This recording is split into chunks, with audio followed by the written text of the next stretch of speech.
échec important dans sa vie. Toutes ces causes proviennent du manque d'amour de son entourage et du manque d'estime personnelle. Il faut envisager cette question autrement. Par exemple, d'où vient le manque de confiance à autrui? En général, on n'aime pas autrui, mais on aime plutôt ses talents, ses qualités, ses compétences. Si on prend une relation avec une personne inconnue, on va se rendre compte qu'à l'entrée de la relation, on est plutôt méfiant de la personne. Et ce n'est qu'au bout d'un certain temps, du temps de la rencontre, du temps où on prend le temps de connaître qui est cette personne, qu'on va commencer à lui faire confiance. Et cette confiance qu'on commence à lui donner n'est que la résultante de la bonne connaissance qu'on a eue avec le temps sur ses qualités, sur ses capacités, sur les avantages qu'il est censé nous apporter avec sa personne. Si l'autre reste étranger à nous, il est clair qu'on ne lui fera pas confiance. Donc nous ne faisons confiance qu'à ceux que nous connaissons bien. On peut prendre cet exemple. Et il y a 2 ans, Arthur a demandé la main de Chantal en mariage.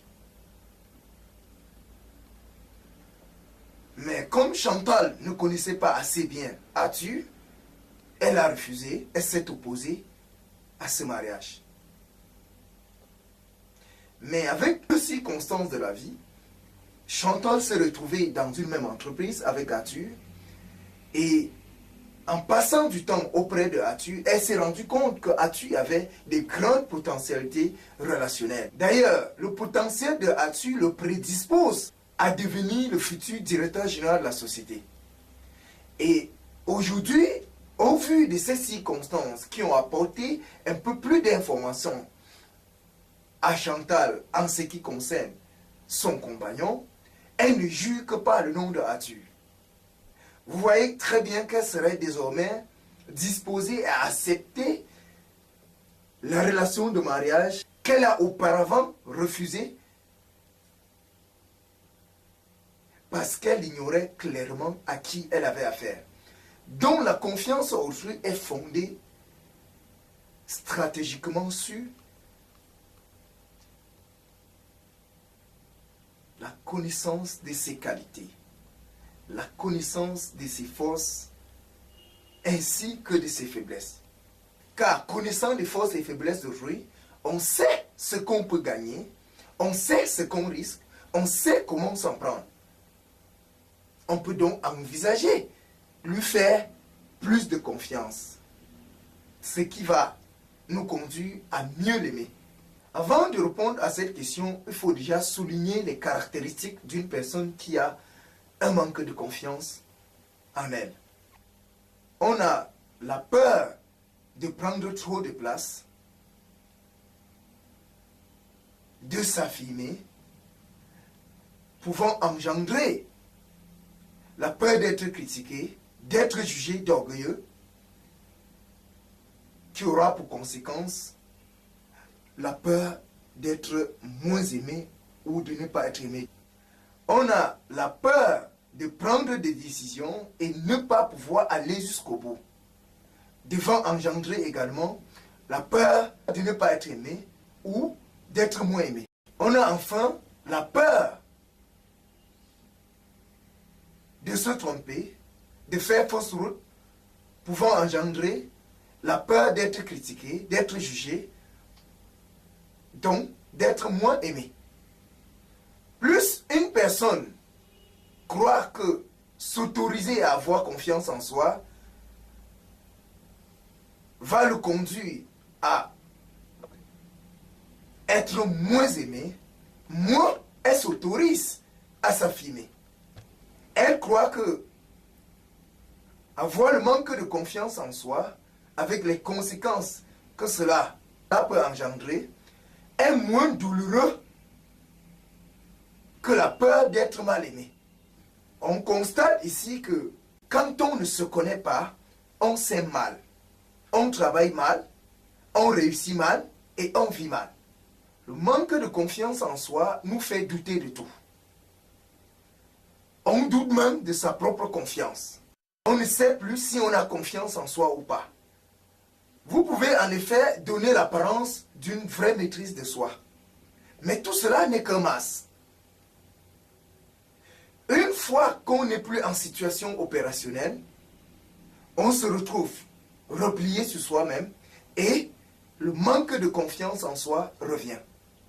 Vous voilà à nouveau dans la persécution. Cette frustration revient avec brutalité. Et le point souvent va illustrer au mieux le manque de confiance en soi. Le prix à payer pour le manque de confiance est l'absence du bonheur et de la joie pour presque toute sa vie.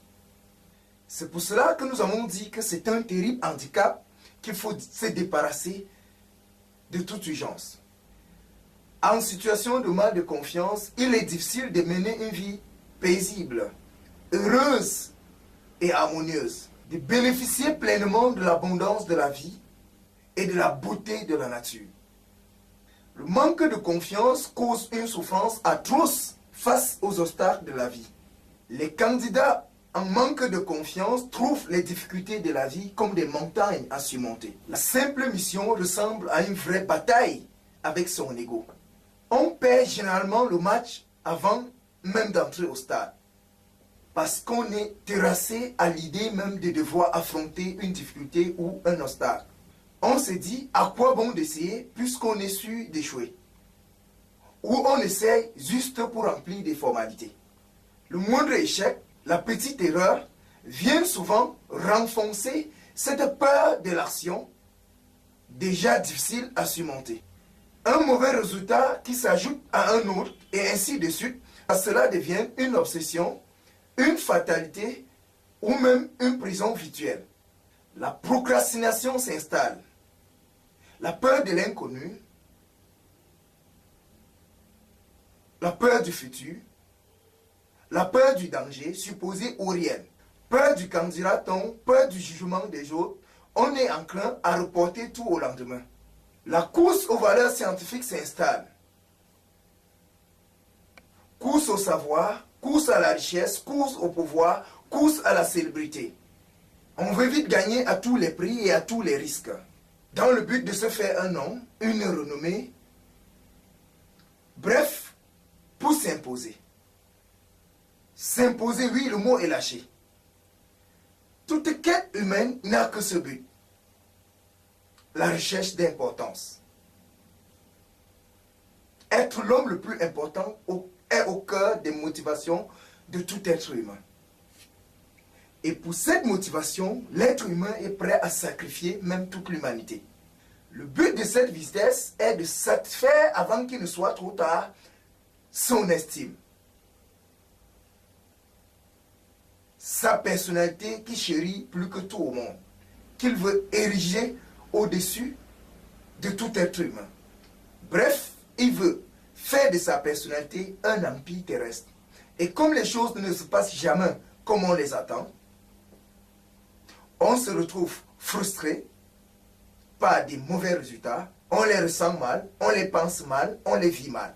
On vit le stress et l'anxiété sur tous les plans de sa vie. Dans les émotions, dans les pensées, dans les paroles, dans les actions, dans ses relations, dans ses activités, dans ses résultats. On est emprisonné totalement par l'instabilité émotionnelle. Un vrai fléau social.